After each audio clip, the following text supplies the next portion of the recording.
Est-ce que quelqu'un ici a demandé à voir All Might en femme? Moi non, mais apparemment on l'a, donc tant mieux.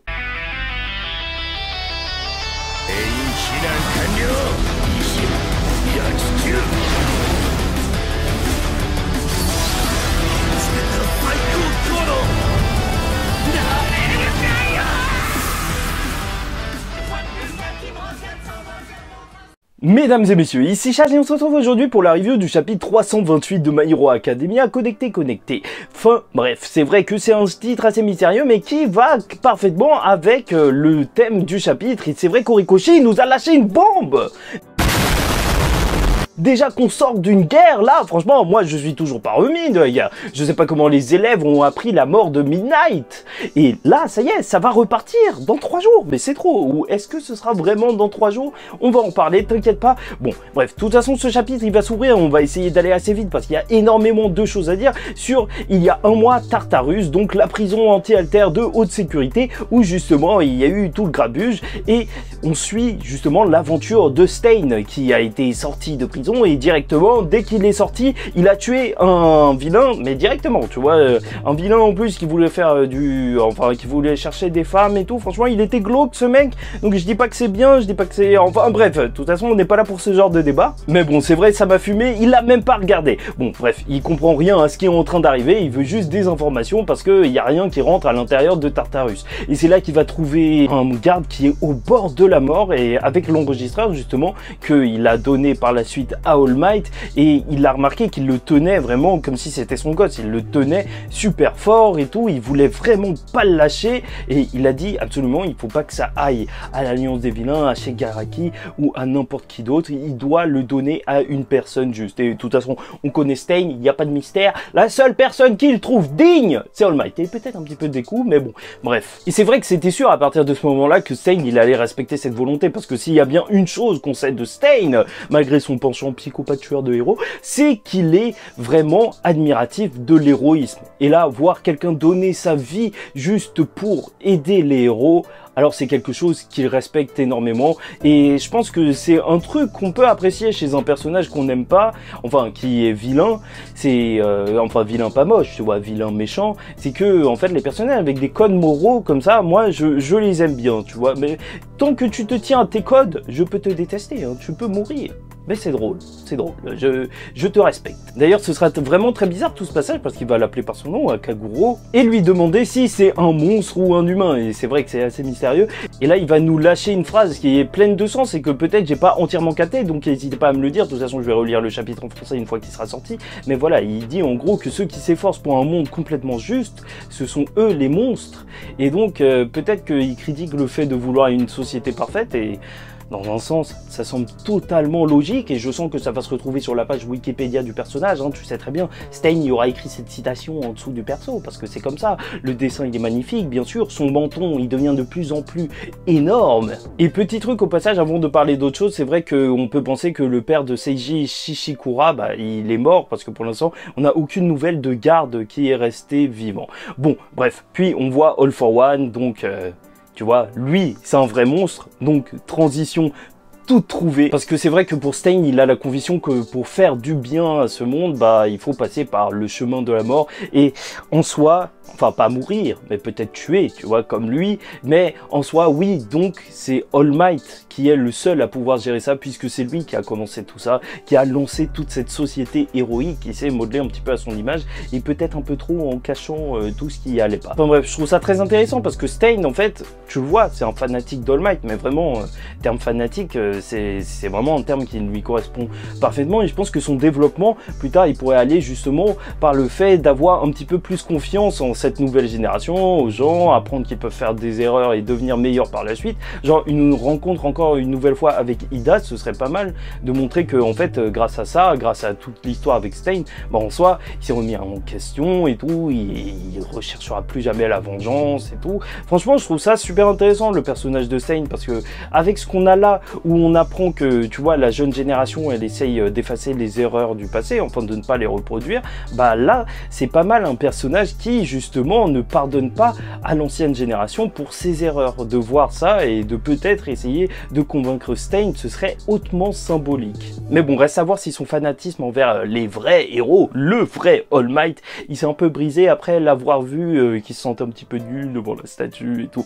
Bon, bref, voilà, ça y est, on a le passage sur All Might. Et donc, la police, ça fait toujours plaisir de voir ce policier, le chat policier, oui, toujours un plaisir. Bon, ils ont réussi leur attaque, justement, sur Tartarus, parce qu'il y a eu une attaque simultanée de l'intérieur et de l'extérieur, ça on le savait, mais apparemment, ce serait grâce à la connexion à l'alter d'All for One. Et ça, c'est très intéressant, parce que All Might, il va y mettre cette hypothèse, parce que lui, il le comprend un petit peu, vu que lui, il le vit avec Deku, mais on peut se demander si, au bout d'un moment, Deku sera contrôlé, parce qu'en vrai, en soi, si ça arrive à Shigaraki, pourquoi pas à quelqu'un d'autre, tu vois, Deku, dans quelle situation? En vrai, c'est un truc qu'on devrait garder en tête. Et bon, c'est cool qu'il soit là, parce que ça nous permet de comprendre beaucoup plus, un petit peu comment ça marche, parce que pour All Might, en fait, justement, quand il était à l'intérieur du One for All, bon, il est pas mort, c'est pour ça qu'il est pas vraiment à l'intérieur, bah justement, son fantôme, on va dire ça, un petit peu son vestige, justement, il transmettait ses sentiments à son vestige, mais l'inverse, ça marchait pas, il n'y avait pas une communication de la part de Deku One for All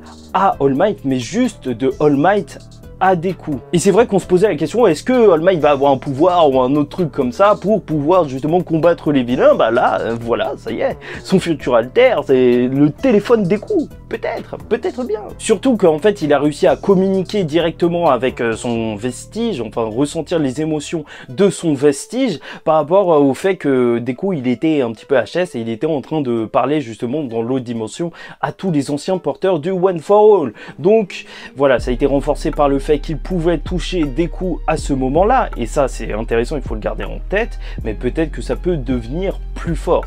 Bref, si All Might meurt, c'est vrai que par contre, je suis désolé, j'en parlerai à chaque review, je sais, je suis relou avec ce truc, mais c'est vrai que là, les émotions, surtout s'il peut juste transmettre ses émotions, genre, peut-être il transmettra de la fierté à Deku avant de mourir, c'est trop tristesse plus ultra. Enfin bref, donc c'est pas exclu pour lui que All for One il ait envoyé justement ses pensées sous la prison, même jusqu'à Shigaraki, ou même l'inverse, et à ce moment-là, c'est un petit peu étrange parce qu'ils disent que quand même ils ont utilisé des ondes, donc je pense que c'est pour parler avec le professeur, c'est vrai que c'est très mystérieux, ils disent que les ondes elles étaient plus précises que celles d'un Domo, alors qu'il y avait déjà l'alter, et au moins ça nous permet de comprendre pourquoi cet objet est important, parce qu'il a récolté justement ces ondes, et en soi, t'inquiète pas, je vais t'en reparler, mais l'information, c'est que, voilà, Shigaraki, il sera complet dans 38 jours, et ça ne leur laisse que juste quelques jours, là, ça va exploser. Donc, pas du tout un mois, mais 3 jours. Est-ce que Horikoshi va laisser Deku dormir? Je ne crois pas, mais c'est pas possible, laissez ce gamin dormir, vous l'avez vu. Non, c'est trop, c'est trop. Et oui, je te disais que c'était assez mystérieux pourquoi All Might, il expliquait autant cette histoire de connexion.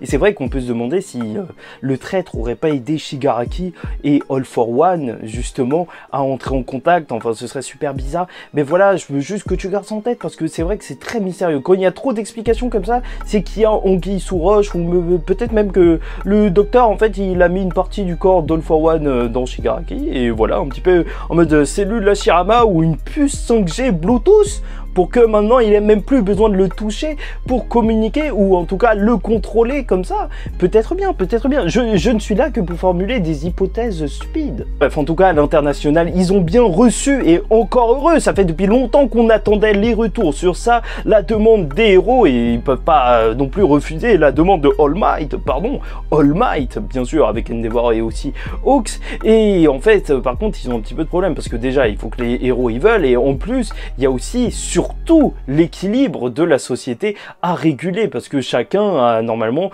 son propre endroit à protéger, tu vois, ça marche comme ça et tout. C'est vrai que c'est très intéressant parce que ça fait penser aux comics et tout, où parfois t'as des équipes qui s'occupent chacun d'un état et tout, et là c'est super intéressant, t'as vraiment l'impression de voir même le Shield des films qui est en train de discuter, mais ils ont déjà beaucoup de choses dont ils doivent s'occuper parce que tous les pays en même temps, en fait, ils sont partis en cacahuète, sûrement sous l'impulsion d'All for One. C'est vrai que quand t'apprends que ça y est, les vilains, ils commencent à diriger quelque part, bah tu dis, bah ça y est, c'est la fête, pourquoi pas partir en cacahuète. En plus, tu vois que tous les grands héros, et c'est bien, tu vois, il y a des héros mystérieux, Salam, tu vois, c'est quoi ce héros qui ressemble à un truc égyptien, non, c'est chelou, c'est chelou.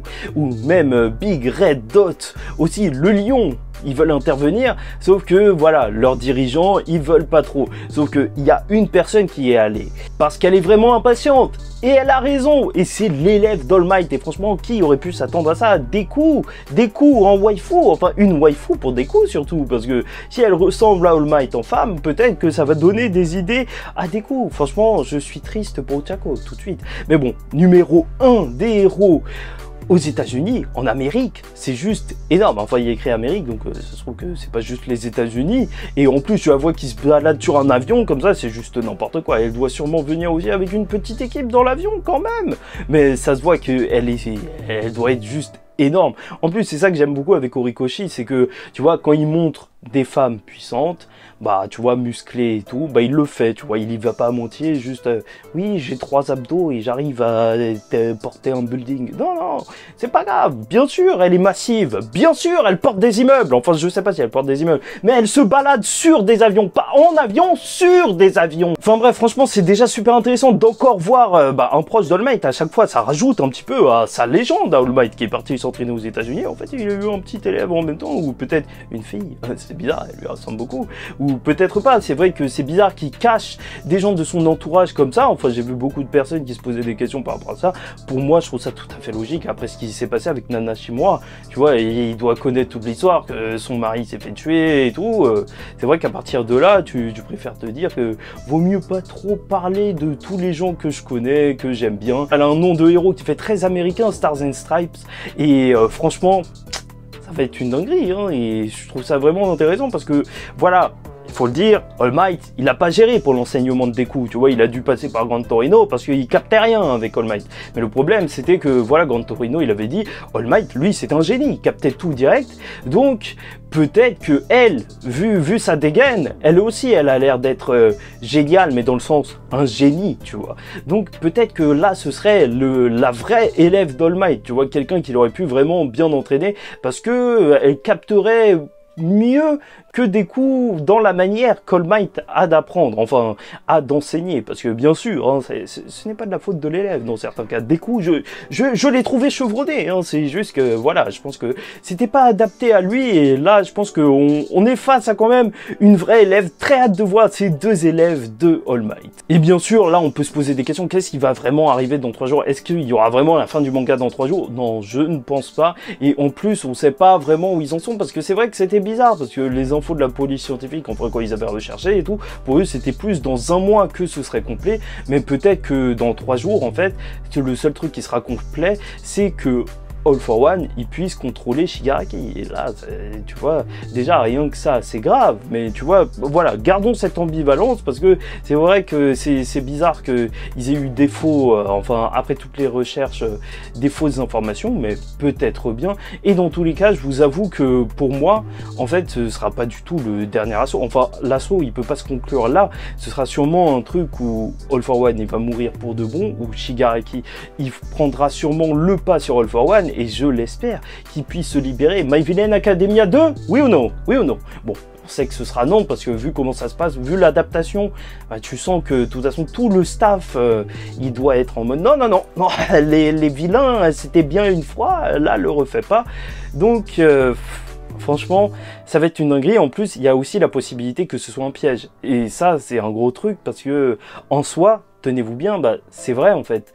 Toutes ces explications un petit peu sur comment ça marche, la communication, pourquoi ils ont utilisé des ondes radio alors que juste avant on nous disait que voilà, ils pouvaient parler par télépathie et tout, pourquoi ils ont parlé par ondes radio? Est-ce que All for One aurait fait exprès de laisser ce garde en vie? Franchement, All for One, il est tellement en mode mastermind qui me fait peur. Je sais jamais quand je suis tranquille, et ça ne m'étonnerait même pas que tout ça ce soit un plan pour que les héros se fassent manger par for one. Ouais, je te le dis, ou même pour attraper des coups. Ce serait juste terrible. Espérons que ce ne soit pas le cas, mais voilà, garde ça en tête. Enfin bref, voilà, j'espère que vous avez apprécié la vidéo. En tout cas, pour moi, c'était un plaisir de vous la faire. Elle était longue, assez compliquée, parce que franchement, je m'y perdais un petit peu. C'est vrai que c'était un gros chapitre, mais ça fait super plaisir. Là, l'histoire, elle avance super vite, surtout que on nous avait annoncé un autre festival. C'est pas que j'aime pas le festival, c'est marrant.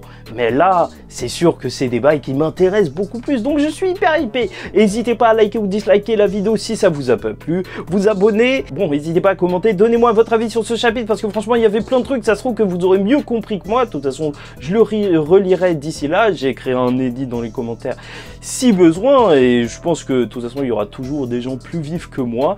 Donc voilà, en attendant la semaine prochaine et le prochain chapitre de My Hero Academia, en espérant aussi que la qualité sera encore là, et là, en ce moment, on mange bien chez My Hero Academia. Je vous dis ciao tout le monde, et surtout, paix sur vous.